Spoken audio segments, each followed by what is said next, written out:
Assalamualaikum warahmatullahi wabarakatuh. Perkenalkan, nama saya Bayu Seto dari Universitas Tunas Pembangunan Surakarta. Saya di sini akan menjelaskan sedikit materi tentang landasan pendidikan. Yang pertama, pengertian landasan pendidikan menurut para ahli. Menurut Diyakara, pendidikan adalah suatu proses untuk memanusiakan manusia. Terdapat dua tahap yang terjadi di sini, yaitu homilisasi dan humanisasi.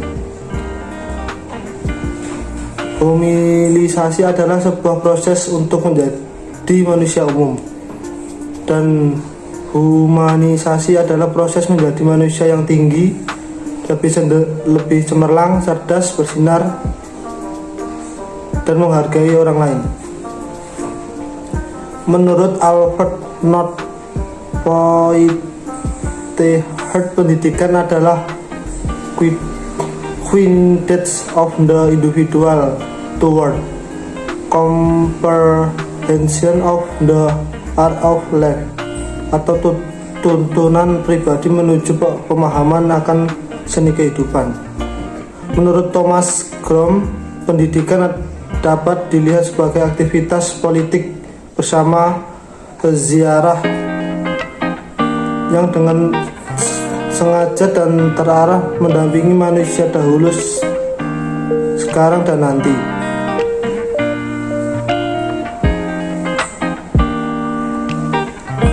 Menurut Charles McLeod, beliau memaparkan 6 kriteria bagi kegiatan pendidikan, antara lain: 1. Kegiatan internasional atau terarah kepada pencapaian sesuatu. 2. Kegiatan-kegiatan yang berkaitan dengan nilai yang ada. 3. Pengetahuan yang dalam dan halus.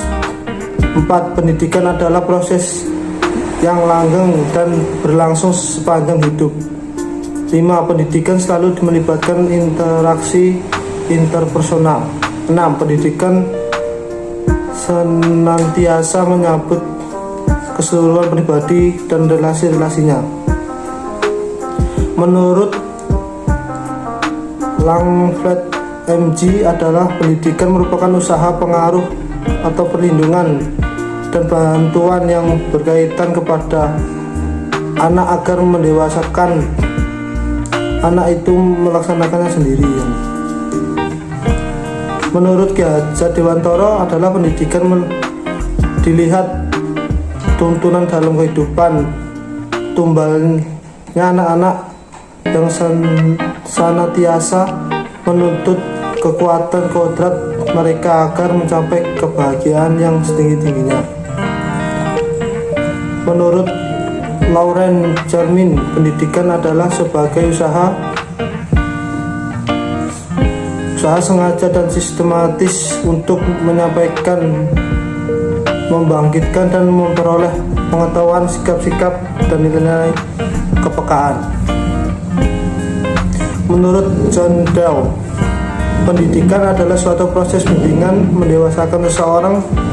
Pendidikan harus menyangkut hasil-hasil seperti pembentukan sikap dan kepribadian untuk memahami bentuk standar kegiatan sosial atau kehidupan nyata tentang sosial. B. Jenis-jenis landasan pendidikan.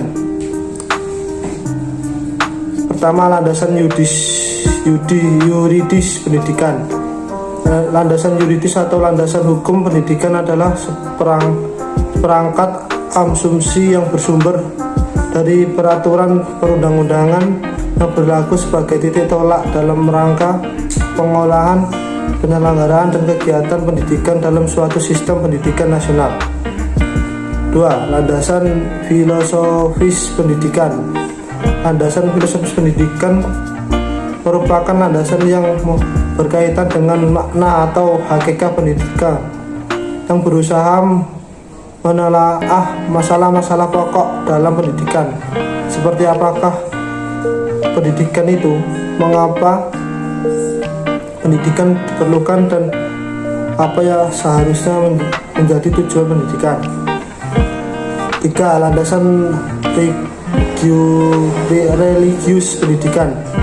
Landasan religius adalah pendidikan hal yang benar-benar tergantung pada keimanan dan kepercayaan peserta didik masing-masing. Pendidik adalah hal yang harus berdasarkan keinginan peserta didiknya sendiri, bukan paksaan atau motivasi dari orang akan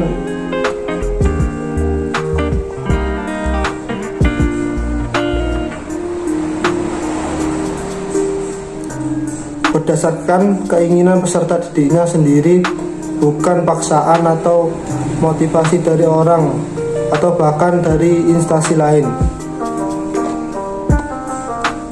Landasan ilmiah pendidikan. Landasan ilmiah pendidikan merupakan landasan teori yang digunakan membahas dan mempelajari berbagai ilmu yang terkait secara bersama, dan ada contoh landasan pendidikan ilmiah yaitu landasan psikologis, landasan sosiologis, dan landasan antropologis, serta landasan historis dan landasan ekonomi. 6. Landasan psikologis pendidikan. Landasan psikologis pendidikan adalah asumsi-asumsi yang bersumber dari hasil belajar talent psikologis yang dia jadikan titik tolak dalam rangka praktek pendidikannya. 7. Landasan sosiologis pendidikan. Landasan sosiologis pendidikan seperangkat anggapan yang bersumber dari hasil belajar talent sosiologi yang menjadi titik tolak dalam rangka praktek pendidikan. Yatimah 2017 dalam 126. Dalam hal ini sebagai pendidikan kita harus mempelajari masalah sosial semacam individu masyarakat. 8. Landasan histori pendidikan. Pendidikan era kini tidak terwujud begitu saja. Landasan histori pendidikan. Pendidikan era kini tidak terwujud begitu saja secara tiba-tiba. Memainkan merupakan kesinambungan dari pendidikan pada zaman lampau.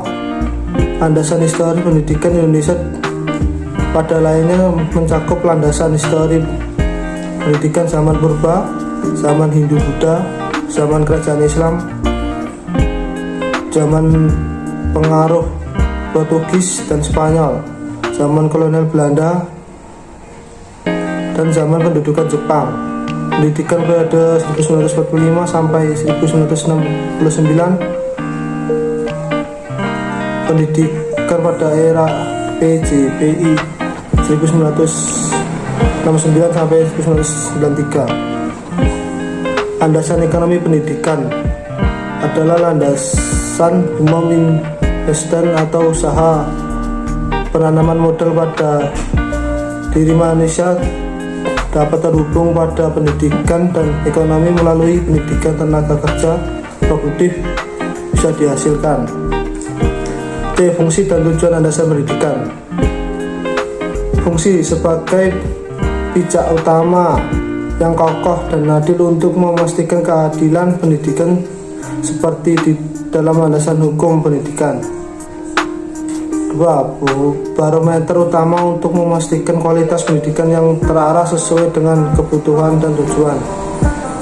3. Landasan perlindungan hukum untuk menjaga keadilan dan kemerataan pendidikan. 5. Perlindungan fungsi pendidikan pada pakemnya agar tidak disalahgunakan untuk hal yang buruk. Tujuan pendidikan menjadi hak seluruh manusia tanpa syarat apapun. Pemerataan pendidikan baik segi kuantitas maupun kualitas bagi seluruh umat manusia. Terjaga hak pendidikan bagi seluruh umat manusia. Pendidikan berfungsi sebagai mana mestinya memajukan dan membantu manusia supaya tidak salah gunakan untuk hal yang berbahaya.